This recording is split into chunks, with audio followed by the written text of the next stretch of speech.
Pak Cadang dengan Rani temui Ketua DPP LSM Gempa Indonesia, minta pendampingan hukum atas dugaan penipuan oleh oknum kepala sekolah. Pak Cadang dengan Rani, seorang warga desa Papaluang, Kecamatan Bangkala Barat, Kabupaten Jeneponto, menyambangi kediaman pribadi Ketua DPP LSM Gempa Indonesia, Amiruddin SH Karaeng Tinggi, di Jalan Palantikang, Sungguh Minasa. Kedatangannya bertujuan untuk mengadukan persoalan hukum yang menimpanya dan meminta pendampingan dari lembaga tersebut. Dalam penuturannya, Pak Cadang dengan Rani menjelaskan bahwa pada tanggal 30 Desember tahun 2021 ia telah meminjamkan uang sebesar 100 juta rupiah kepada seorang kepala sekolah SDI Tabing Tinggiah, Desa Bulujaya, Kecamatan Bangkala Barat, yang berinisial AM. Namun, belakangan Am membantah tidak pernah menerima pinjaman tersebut, yang membuat Pak Cadang dengan Rani merasa tertipu dan sangat dirugikan. Transaksi peminjaman tersebut terjadi di rumah seorang warga desa Papaluang bernama Jara dengan Rate. Sayangnya, pada saat itu tidak dibuatkan kwitansi sebagai bukti tertulis.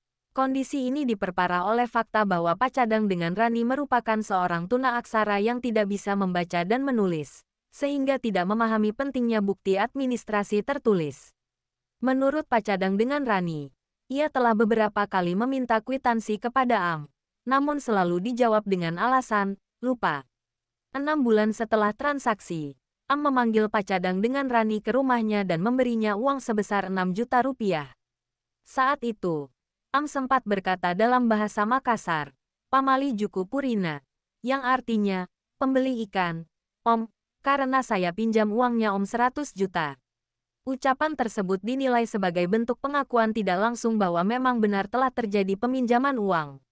Namun kini, Am justru secara tegas menyangkal pernah menerima uang dari Pak Cadang dengan Rani.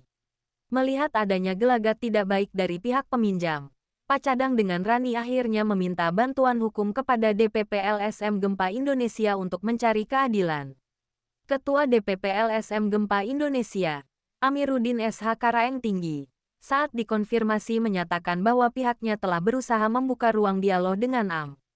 Bahkan Am sempat menyatakan niat untuk bertemu, namun pertemuan itu batal tanpa alasan yang jelas.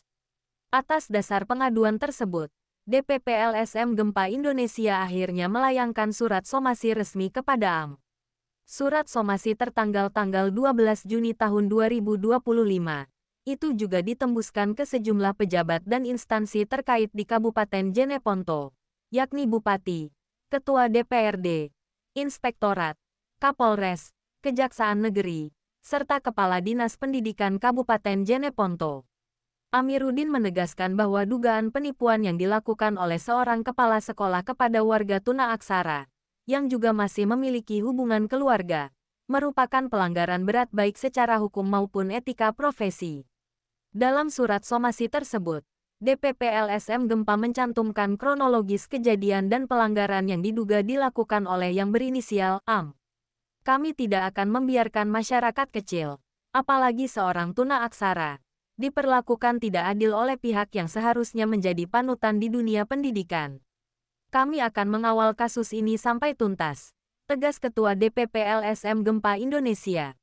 Kasus ini kini menjadi perhatian serius DPP LSM Gempa Indonesia, yang berkomitmen mengadvokasi hak-hak Pak Cadang dengan Rani hingga ke jalur hukum demi menegakkan keadilan dan akuntabilitas pejabat publik tutupnya.